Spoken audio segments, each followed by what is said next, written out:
राळेगावात घरकुल लाभार्थ्यांसाठी मोफत रेतीची मागणी, रेती घाटांचा तातडीने लिलाव करण्याबाबत शिवसेनेचे तहसीलदारांना निवेदन।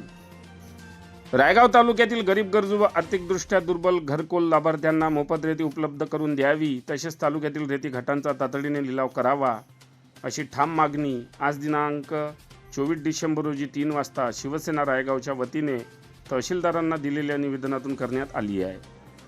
तालुक्यात प्रधानमंत्री आवास योजना, रमाई आवास योजना, शबरी आवास योजना तसेच इतर शासकीय घरकुल योजना अंतर्गत शेकडो लाभार्थी घरबांधणी करत आहे।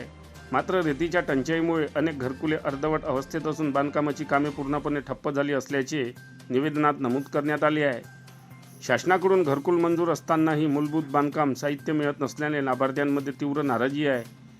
रेती घाटांचा वेळेत लिलाव न झाल्यामुळे तालुक्यात कृत्रिम रेती तुटवडा निर्माण झाला असून याचा थेट फटका घरकुल लाभार्थ्यांना बसत आहे। अवैध मार्गाने व महाग दराने रेती खरेदी करण्याची वेळ लाभार्थ्यांवर आली असून त्यामुळे गरीब नागरिकांची आर्थिक पिळवणूक होत असल्याचा आरोप शिवसेनेने केला आहे।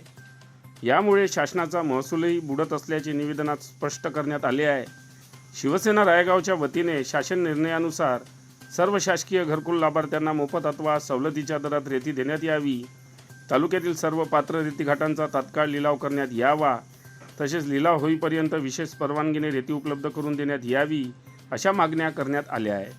दरम्यान मागण्यांवर तातडीने कारवाई न झाल्यास घरकुल लाभार्थ्यांसह तहसील कार्यालयासमोर तीव्र आंदोलन छेडण्यात येईल, असा इशाराही शिवसेना राळेगावच्या वतीने प्रशासनाला देण्यात आला आहे। यावेळी शिवसेना जिल्हा विधानसभा प्रमुख जानराव गिरी, तालुका प्रमुख मनोज भोयर, भानुदास राऊत, इम्रान पठाण, प्रतीक बोबडे, ॲडव्होकेट योगेश ठाकरे, गणेश कुडमते, इंदल राठोड, अनिल डंबारे, दीपक येवले, किशोर कापसे, शेख अनिश शेख, जीवन रामगडे, सागर वर्मा, मयूर जुमळे, गोविंदराव काळे, प्रफुल्ल नन्नावरे, दिवाकर जवादे, भानुदास महाजन, चानकाभाई कुरेशी, राहुल पाटील, पार्थ काकडे, महेश राऊत, गीतेश अलबनकर इत्यादी जण उपस्थित होते।